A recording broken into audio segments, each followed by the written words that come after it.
میں مبلغ بنوں سنتوں کا، خوب چرچا کروں سنتوں کا، ہو کرم بہر خاک مدینہ۔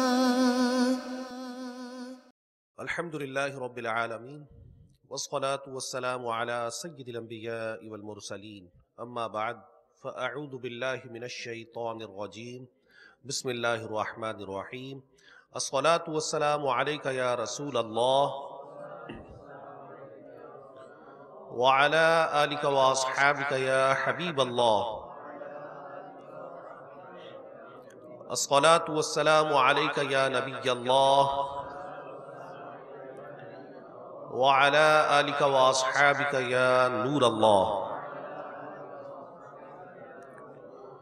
نویت سنت الاعتکاف۔ اللہ تبارک و تعالیٰ کے محبوب دانہ غیوب منزہ عن العیوب صلی اللہ تعالیٰ علیہ وآلہ وسلم کا فرمان حقیقت نشان ہے، تمہارے دنوں میں سب سے افضل دن جمعہ ہے۔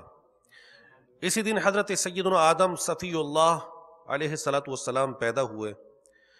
اسی میں ان کی روح مبارکہ قبض کی گئی، اور اسی دن سور پھونکا جائے گا، اور اسی دن ہلاکت طاری ہوگی۔ لہٰذا اس دن مجھ پر درود پاک کی کثرت کیا کرو، کیونکہ تمہارا درود پاک مجھ تک پہنچایا جاتا ہے۔ صحابہ کرام علیہم رضوان نے عرض کی، یا رسول اللہ صلی اللہ تعالی علیہ وآلہ وسلم، آپ کے وصال کے بعد درود پاک آپ تک کیسے پہنچایا جائے گا؟ ارشاد فرمایا کہ اللہ تبارک و تعالی نے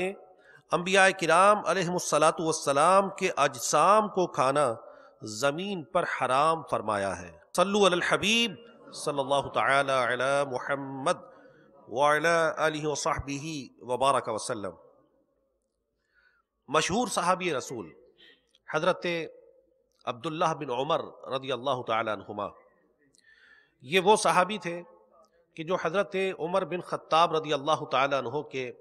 پیارے فرزند ارجمند ہیں، اور رسول کریم صلی اللہ علیہ وآلہ وسلم کی اتباع کرنے والے صحابہ علیہم رضوان میں آپ کا نام خاص طور پر آتا ہے۔ یہاں تک کہ ایک مرتبہ کا ذکر یہ موجود ہے کہ حضرت عبداللہ بن عمر رضی اللہ تعالی عنہما اپنے دوستوں کے ساتھ کہیں تشریف لیے جا رہے تھے۔ ایک مخصوص مقام پر جب پہنچے تو اس مقام پر پہنچ کر حضرت عبداللہ بن عمر رضی اللہ تعالی عنہما اپنے دوستوں سے جدا ہو کر چل پڑے۔ تو لوگوں نے پوچھا کہ اے عبداللہ، آپ کا یہ عمل ہماری سمجھ میں نہیں آیا، اس عمل کی حکمت کیا ہے کہ آپ ہمارے ساتھ چل رہے تھے لیکن اس مخصوص مقام پر، اس مخصوص سپاٹ پر آ کر آپ ہم سے جدا کیوں ہو گئے؟ تو فرمایا کہ ایک دن ہم رسول اللہ صلی اللہ تعالی علیہ وآلہ وسلم کے ساتھ تھے، تو جب یہ مقام آیا تھا تو رسول کریم صلی اللہ تعالی علیہ وآلہ وسلم اس مقام پر ہم سے جدا ہو کر چلنے لگے، تو آج میں اس ادا کو ادا کر رہا۔ اور ایک مرتبہ اپنے دوستوں کے ساتھ یہی حضرت عبداللہ بن عمر رضی اللہ تعالی عنہما کہیں تشریف لیے جا رہے تھے، تو آپ رضی اللہ تعالی عنہ ایک ایسے مقام پر پہنچے کہ جہاں پر ایک ٹیلا تھا۔ حضرت عبداللہ بن عمر رضی اللہ تعالی عنہما اس ٹیلے کے قریب پہنچے اور اپنا گھٹنا اس ٹیلے کو مس کیا، اس ٹیلے سے ٹکرایا۔ لوگوں نے پوچھا کہ عبداللہ اس کی حکمت کیا ہے؟ تو آپ نے فرمایا، رأیت رسول اللہ صلی اللہ علیہ وسلم فعل ھذا ففعلت، میں نے رسول اللہ صلی اللہ تعالی علیہ وآلہ وسلم کو ایسا کرتے دیکھا تھا تو میں نے بھی کر دیا۔ اور بھی ان کے اتباع رسول صلی اللہ علیہ وآلہ وسلم کے بے شمار واقعات کتب میں موجود ہیں۔ آپ رضی اللہ تعالی عنہ کے بارے میں ایک واقعہ یہ ملتا ہے کہ ایک مرتبہ آپ بیمار ہو گئے اور آپ کو انگور کھانے کی خواہش ہوئی، موسم کا پہلا پھل تھا، تو آپ نے خواہش ظاہر کی اپنے گھر والوں کے سامنے انگور کھانے کی، تو آپ کے لیے 1 درہم کے انگور منگوائے گئے۔ جیسے ہی آپ نے انہیں تناول فرمانا چاہا، کسی سائل نے، کسی بھکاری نے صدا لگا دی تو آپ رضی اللہ تعالی عنہ نے وہ اپنے گھر والوں کو فرمایا کہ یہ انگور جو ہیں یہ اس سوالی کو، اس سائل کو دے دو۔ دوبارہ انگور منگوائے۔ جب دوبارہ انگور منگوائے گئے تو اس سے پہلے کہ آپ انہیں تناول فرماتے پھر کوئی آ گیا تو اسے دینے کا حکم دے دیا، یہاں تک کہ تیسری مرتبہ انگور منگوا کر آپ رضی اللہ تعالی عنہ نے انہیں تناول فرمایا۔ اور کیسا ان کا انداز تھا کہ راہ خدا عز و جل میں دینے کے حوالے سے ان کا ذہن کیسا تھا کہ 2 مرتبہ پسندیدہ چیز سامنے ہے اور ابھی بیماری سے اٹھے ہیں، جسم کو حاجت بھی ہے، جسم کو ضرورت بھی ہے، لیکن آپ رضی اللہ تعالی عنہ نے اس کی پرواہ نہ کی بلکہ سوال کرنے والے کو عطا فرما دیا۔ تو گویا اس انداز سے بھی زبردست اتباع سنت انہوں نے کی کہ رسول کریم صلی اللہ تعالی علیہ وآلہ وسلم کی یہ عادت شریفہ ہے کہ آپ کی بارگاہ میں جب بھی کوئی سائل آیا آپ نے اس سائل کو خالی نہ لوٹایا۔ میرے اعلیٰ حضرت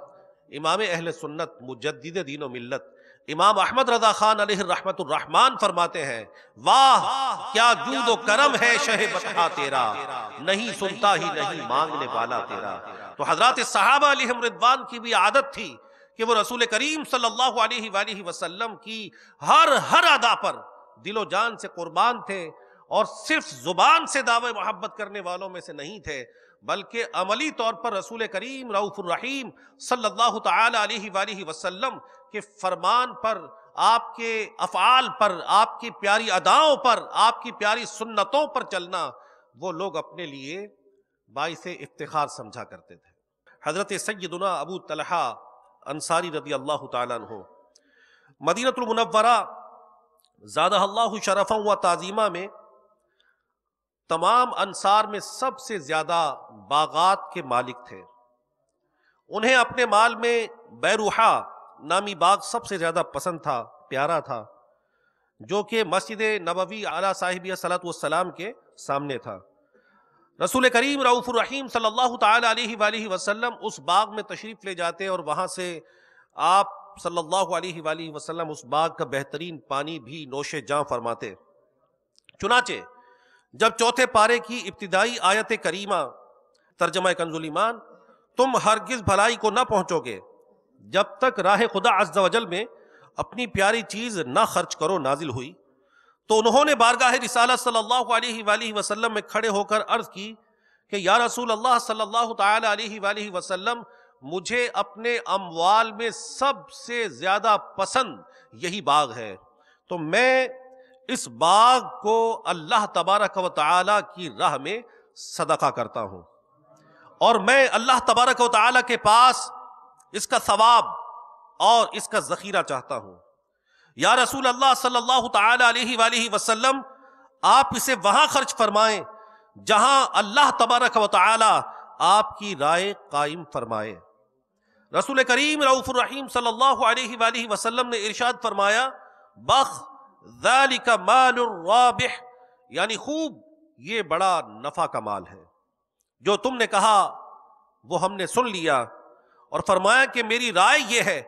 کہ تم اسے اپنے قریبی رشتہ داروں میں وقف کر دو۔ حضرت سیدنا ابو طلحہ رضی اللہ تعالی عنہ بولے، یا رسول اللہ صلی اللہ تعالی علیہ وآلہ وسلم، میں آپ کے فرمان عالی شان پر عمل کرتا ہوں اور اپنا یہ محبوب ترین باغ اپنے عزیزوں اور اپنے چچا کے بیٹوں میں تقسیم فرما دیا۔ حضرت مفتی احمد یار خان صاحب نعیمی رحمت اللہ تعالی علیہ فرماتے ہیں کہ یہ باغ اب مسجد النبوی علی صاحبہ الصلاۃ والسلام میں یہ شامل ہو چکا ہے، لیکن فرماتے ہیں کہ الحمدللہ میں نے اس کا پانی پینے کا شرف حاصل کیا، اور نبی کریم صلی اللہ علیہ وآلہ وسلم کو چونکہ یہاں کا پانی بہت محبوب تھا اور حجاج باخبر ضرور اس کا پانی برکت کے لیے پیتے تھے، تو میں نے بھی یہ پانی پینے کی سعادت حاصل کی ہے۔ لیکن اب یہ باغ مسجد النبوی علی صاحبہ الصلاۃ والسلام کی توسیع کی وجہ سے اس میں شامل ہو چکا ہے۔ اور مفتی صاحب فرماتے ہیں کہ رسول کریم صلی اللہ علیہ وآلہ وسلم نے حضرت ابو طلحہ رضی اللہ تعالی عنہ کو یہ فرمایا کہ خوب، یہ تو بڑا نفع کا مال ہے۔ فرماتے ہیں اس کا مطلب یہ ہے کہ اے ابو طلحہ تمہیں اس باغ کے وقف کرنے میں بہت نفع ہوگا۔ معلوم ہوتا ہے کہ نبی کریم صلی اللہ تعالی علیہ وآلہ وسلم کو لوگوں کے اعمال کی قبولیت کی خبر ہے، سبحان اللہ، اور یہ بھی کہ کس کا کون سا عمل کس درجے کا ہے، اور یہ باغ کیوں قبول نہ ہوتا کہ باغ بھی اچھا تھا، وقف کرنے والے بھی نبی کریم صلی اللہ علیہ وآلہ وسلم کے پیارے صحابی تھے، اور جن کے طفیل وقف کیا گیا وہ اچھوں کے شہنشاہ، شہنشاہ کون و مکان، رحمت للعالمین آقا صلی اللہ تعالی علیہ وآلہ وسلم تھے، سبحان اللہ۔ اسی آیت کے تحت ایک اور واقعہ تفسیر خازن میں موجود ہے، تم ہرگز بھلائی کو نہ پہنچو گے جب تک راہ خدا میں اپنی پیاری چیز نہ خرچ کرو۔ اس آیت کے تحت یہ لکھا ہے کہ حضرت سیدنا زید بن حارثہ رضی اللہ تعالی عنہ اس آیت مبارکہ کے نزول پر اپنا عمدہ اور نفیس ترین گھوڑا رسول کریم صلی اللہ علیہ وآلہ وسلم کی خدمت اقدس میں لے کر حاضر ہوئے اور عرض کیا کہ یا رسول اللہ صلی اللہ تعالی علیہ وآلہ وسلم، یہ اللہ تبارک و تعالی کے لیے صدقہ ہے۔ میٹھے میٹھے مصطفیٰ صلی اللہ تعالی علیہ وآلہ وسلم نے یہی گھوڑا ان کے فرزند ارجمند حضرت اسامہ بن زید رضی اللہ تعالی عنہما کو عطا فرما دیا۔ حضرت سیدنا زید رضی اللہ تعالی عنہ نے عرض کی کہ یا رسول اللہ صلی اللہ تعالی علیہ وآلہ وسلم، میری نیت تو صدقہ کرنے کی تھی۔ رسول کریم صلی اللہ علیہ وآلہ وسلم نے ارشاد فرمایا کہ اللہ تبارک و تعالی نے تمہارے صدقے کو قبول فرما لیا، سبحان اللہ۔ حضرت ابو ذر غفاری رضی اللہ تعالیٰ عنہ، یہ بھی رسول کریم رؤوف الرحیم صلی اللہ تعالی علیہ وآلہ وسلم کے بڑے ہی پیارے صحابی تھے، اور انہیں زاہد صحابہ علیہم رضوان میں شمار کیا جاتا ہے۔ آپ رضی اللہ تعالیٰ عنہ مدینہ منورہ کی ایک قریبی بستی میں رہا کرتے تھے، اور گزر بسر کے لیے آپ کے پاس چند اونٹ تھے اور ایک کمزور سا چرواہا تھا۔ ایک بار خاندان بنو سلیم کے ایک صاحب حاضر ہوئے اور عرض کرنے لگے، حضور آپ مجھے اپنی صحبت بابرکت سے نوازیے، میں آپ کی خدمت کرنا چاہتا ہوں، اور میں یہ چاہتا ہوں کہ آپ کا جو چرواہا ہے میں اس کا بھی ہاتھ بٹا دوں۔ تو آپ رضی اللہ تعالی عنہ نے ایک شرط بیان فرما دی کہ میری اطاعت آپ کو کرنی ہوگی۔ تو اس نے عرض کی، حضور کس بات کی؟ فرمایا جب بھی میں کوئی مال اللہ رب العزت کی راہ میں خرچ کرنے کا کہوں، دینے کا کہوں، تو سب سے بہترین مال دینا ہوگا۔ کیسی پیاری شرط لگائی کہ جب بھی اللہ کی راہ میں کوئی مال دینے کی بات کروں تو میرے ساتھ رہنے کی شرط یہ ہے کہ سب سے بہترین مال راہ خدا میں دینا ہوگا۔ اس شخص نے کہا، حضور مجھے یہ شرط قبول ہے۔ آپ رضی اللہ تعالیٰ عنہ نے منظور فرما لیا۔ کسی نے آپ کی خدمت میں عرض کی کہ اے ابو ذر غفاری رضی اللہ تعالیٰ عنہ، یہاں ندی کے کنارے کچھ غربا آباد ہیں، ہو سکے تو ان کی مدد فرما دیجئے۔ آپ رضی اللہ تعالیٰ عنہ نے اس سلیمی کو ارشاد فرمایا، جاؤ اور سب سے عمدہ اونٹ لے کر آؤ۔ وہ سلیمی گئے اور ایک اونٹنی لے کر آ گئے۔ حضرت ابو ذر غفاری رضی اللہ تعالی عنہ نے ارشاد فرمایا کہ تم نے خیانت کی۔ وہ بندہ سمجھ گیا کہ یہ کیوں فرما رہے ہیں، تو عرض کرنے لگا، حضور میرے ذہن میں یہ آیا کہ یہ جو اونٹ تھا جو سب سے بہترین تھا، یہ آپ کی سواری کے لیے بڑا کارآمد تھا، بڑا مفید تھا، تو اس خیال کی وجہ سے میں نے یہ اونٹ چھوڑ دیا۔ میرے ذہن میں یہ تھا کہ آپ چونکہ اونٹ کا گوشت تقسیم فرمانے کا ارشاد فرماتے ہیں، تو وہ تو کسی بھی اونٹ کا گوشت تقسیم کر دیا جائے، تو اس اونٹ کے بعد جو پہلے نمبر پر اونٹنی تھی میں وہ لے کر آ گیا، تاکہ آپ کی سواری کا جو جانور ہے وہ آپ کے استعمال میں آ جائے، اور اس کے بدلے میں دوسری اونٹنی کو ذبح کر کے اس کا گوشت تقسیم کر دیا جائے۔ تو حضرت ابو ذر غفاری رضی اللہ تعالی عنہ نے ارشاد فرمایا، نہیں، وہی اونٹ لے کر آؤ اور وہ جب وہی اونٹ لے کر آئے تو فرمایا اسے نہر کرنے کے بعد اس کا گوشت ان غربا میں، ان فقراء میں بھی تقسیم کر دو، اور جتنا انہیں تقسیم کرو اس میں میرا حصہ بھی اتنا ہی رکھنا۔ تو کہتے ہیں کہ میں نے حکم کی تعمیل کی اور اس کی ایک ایک بوٹی میں نے ان لوگوں میں تقسیم کر دی، اور جب فراغت کے بعد میں آیا تو فرمایا کیا تم اپنا وعدہ بھول گئے تھے؟ تو میں نے عرض کی کہ مجھے وعدہ یاد تھا، اور سب سے پہلے میں نے وہی اونٹ لیا تھا، مگر مجھے یہ خیال ہوا کہ یہ آپ کے لیے بہت مفید ہے،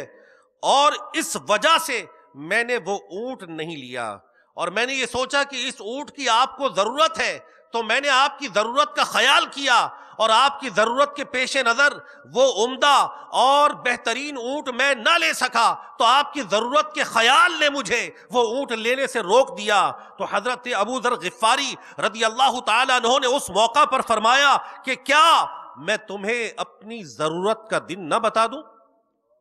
کہ میری ضرورت کا دن کیا ہے؟ سن لو،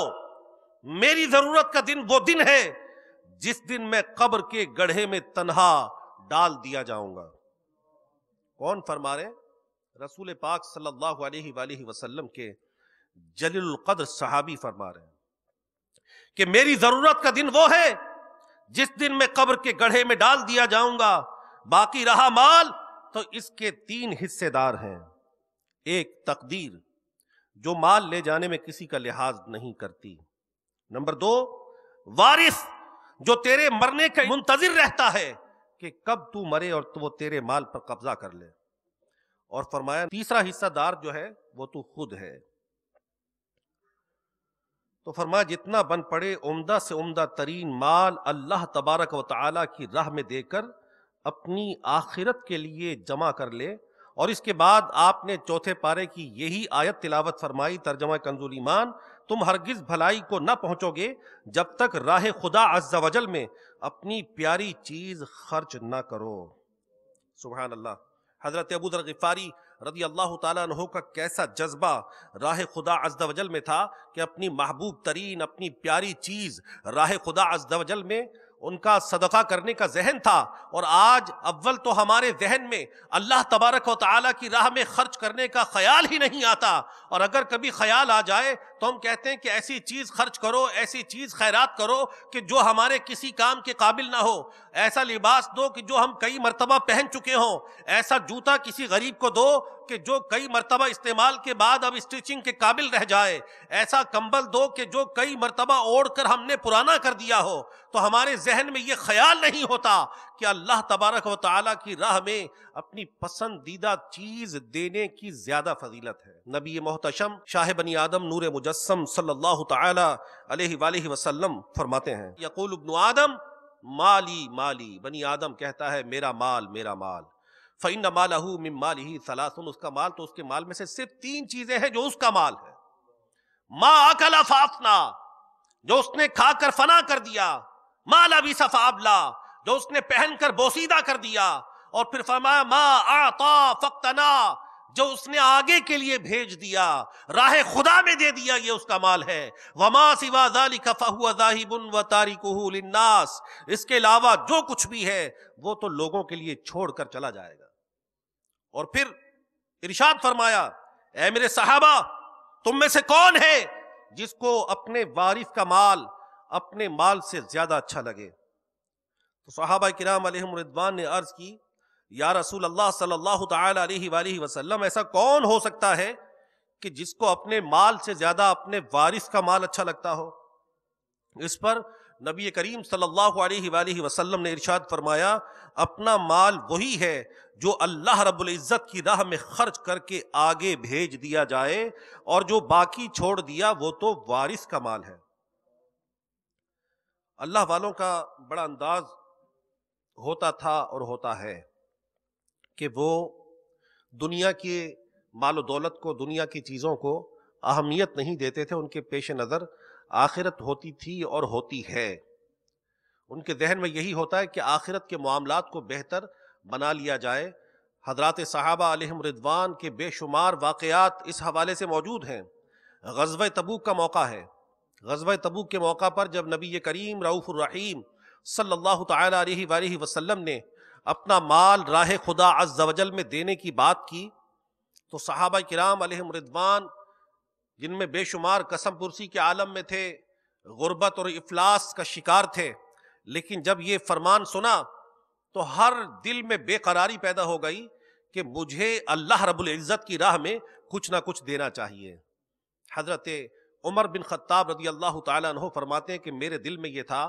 کہ میرے پاس بڑا مال و دولت ہے، تو آج میں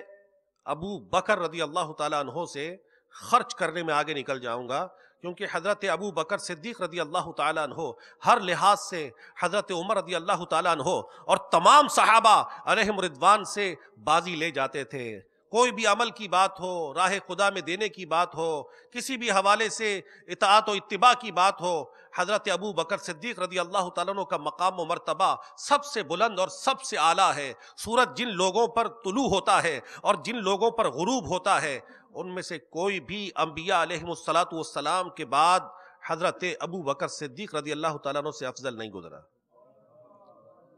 حضرات انبیاء کے بعد جس ہستی کو سب سے بڑا مقام و مرتبہ اللہ تبارک و تعالی نے عطا فرمایا، وہ حضرت ابو بکر صدیق رضی اللہ تعالیٰ عنہ ہے۔ تو حضرت عمر رضی اللہ تعالیٰ عنہ فرماتے ہیں کہ میرے دل میں خیال آیا کہ آج میرے پاس مال و دولت کی فراوانی ہے، آج میں اپنا مال اللہ تبارک و تعالیٰ کی راہ میں اتنا خرچ کروں گا کہ آج میں ابو بکر سے خرچ میں آگے نکل جاؤں گا۔ اپنا آدھا مال لے کر بارگاہ رسالت صلی اللہ علیہ وآلہ وسلم میں حاضر ہو گئے۔ ارشاد فرمایا کہ عمر اپنے گھر والوں کے لیے کیا چھوڑا ہے؟ عرض کرنے لگے کہ یا رسول اللہ صلی اللہ تعالی علیہ وآلہ وسلم، آدھا مال لے کر آیا ہوں اور آدھا اپنے گھر والوں کے لیے چھوڑا ہے۔ حضرت سیدنا ابو بکر صدیق رضی اللہ تعالیٰ عنہ کو دیکھنے والوں نے دیکھا کہ اپنے گھر کا سارا مال لے کر، اگرچہ مال تھوڑا تھا، حضرت عمر رضی اللہ تعالیٰ عنہ کے مقابلے میں مال زیادہ نہیں تھا، مال تھوڑا تھا، لیکن سارا کا سارا مال لے کر رسول پاک صلی اللہ علیہ وآلہ وسلم کی بارگاہ بے کس پناہ میں حاضر ہو گئے۔ ارشاد فرمایا ما ابقیت لی اہلک یا ابا بکر، اے ابو بکر اپنے گھر والوں کے لیے کیا چھوڑا ہے؟ تو عرض کرنے لگے کہ یا رسول اللہ صلی اللہ تعالی علیہ وآلہ وسلم، اپنے گھر والوں کے لیے اللہ اور اس کے رسول کا نام چھوڑ آیا ہوں۔ یعنی کوئی بھی چیز اپنے گھر میں چھوڑی نہیں، اپنے گھر کے طاق، اپنے گھر کے سوراخ ٹٹول کر دیکھ رہے ہیں کہ کوئی سوئی بھی اللہ کی راہ میں جانے سے نہ رہ جائے۔ سارے گھر کا مال لے کر جب حاضر ہو گئے تو حضرت عمر رضی اللہ تعالی عنہ نے فرمایا کہ میں کبھی بھی ابو بکر سے آگے نہیں نکل سکتا۔ کیسا ذہن تھا؟ اس سے پتہ چلا کہ اللہ تبارک و تعالی کی راہ میں خرچ کرنے کا جذبہ ان کا کیسا تھا، اور کیسا کمال توکل حضرت ابو بکر صدیق رضی اللہ تعالی عنہ کا تھا۔ یہ خیال ذہن میں نہیں آیا کہ سارا مال جو خرچ کر رہا ہوں میرے گھر والوں کا کیا بنے گا، میرا کیا بنے گا۔ ایسا کمال توکل تھا کہ انہیں یہ یقین تھا کہ جس رب کی راہ میں خرچ کر رہا ہوں وہی رب عطا فرمانے والا ہے۔ اور ایک صحابی رضی اللہ تعالیٰ عنہ کے پاس مال و دولت نہیں تھا، انہوں نے کسی کے باغ میں مزدوری کی۔ ایک روایت میں حضرت علی کرم اللہ تعالی وجہہ الکریم کے حوالے سے بھی آتا ہے، کسی کے باغ میں مزدوری کی اور شام کو کچھ کھجوریں حاصل ہو گئیں۔ جب کھجوریں ملیں تو آدھی کھجوریں اپنے گھر دے دیں اور آدھی بارگاہ رسالت صلی اللہ علیہ وآلہ وسلم میں لے کر حاضر ہو گئے۔ آپ یہ دیکھیے کہ کہاں تو سارے گھر کا مال آ گیا، کہاں آدھے گھر کا مال آ گیا، کہیں حضرت عثمان غنی رضی اللہ تعالیٰ عنہ کی طرف سے بے شمار اونٹ اور گھوڑے اور سونے چاندی کے زیورات آ گئے۔ اتنے انواع و اقسام کا مال و دولت جمع ہے، لیکن صحابی کی محبت کو دیکھیے کہ جب راہ خدا میں دینے کی بات آئی ہے تو میں پیچھے کیوں رہ جاؤں۔ مزدوری کی اور جو کھجوریں ملیں ان میں سے کچھ کھجوریں گھر دینے کے بعد باقی کھجوریں لے کر جب بارگاہ رسالت صلی اللہ علیہ وآلہ وسلم میں حاضر ہوئے تو میرے آقا صلی اللہ علیہ وآلہ وسلم نے ان کا بھی دل رکھا اور وہ کھجوریں سارے مال پر بکھیر دیں، گویا یہ فرما رہے ہیں کہ تمہارا دیا ہوا بھی قبول کر لیا گیا ہے۔ تو بات یہ ہے کہ اللہ رب العزت کی راہ میں خرچ کرنے کا ذہن ہمیں حضرات صحابہ علیہم رضوان کے دینے سے ملتا ہے کہ جب خرچ کرنے کی بات آئی تو وہ پیچھے نہ ہٹے، جب مال و دولت دینے کی بات آئی تو پیچھے نہ ہٹے، اور یہاں تک کہ جب جان قربان کرنے کی بات آئی تو حضرات صحابہ علیہم رضوان اس سے بھی پیچھے نہ ہٹے، جب وقت دینے کی باری آئی دین اسلام کی راہ میں حضرات صحابہ علیہم رضوان کے جذبے نے اور ان کی دین اسلام سے محبت نے انہیں دنیا کے مختلف ممالک میں اللہ رب العزت کے دین کے لیے سفر کرایا۔ تو ہمیں بھی یہ جذبہ اختیار کرنا چاہیے اور یہ دیکھنا چاہیے کہ میرا مال سب سے قیمتی مال رب کائنات کے دین کی راہ میں استعمال ہو جائے۔ اللہ تبارک و تعالیٰ کی بارگاہ میں ہم دعا کرتے ہیں کہ رب کائنات اپنے دین کی راہ میں خرچ کرنے کا جذبہ اور ہمت ہمیں عطا فرمائے اور ہمیں اخلاص بھی عطا فرمائے کہ ہمارا عمل اللہ کی خوشنودی کے لیے ہو۔ اللہ تبارک و تعالی ہمارا آنا قبول فرمائے، آمین بجاہ النبی الامین صلی اللہ تعالی علیہ وآلہ وسلم۔ میں مبلغ بنوں سنتوں کا، خوب چرچا کروں سنتوں کا، ہو کرم بہر خاک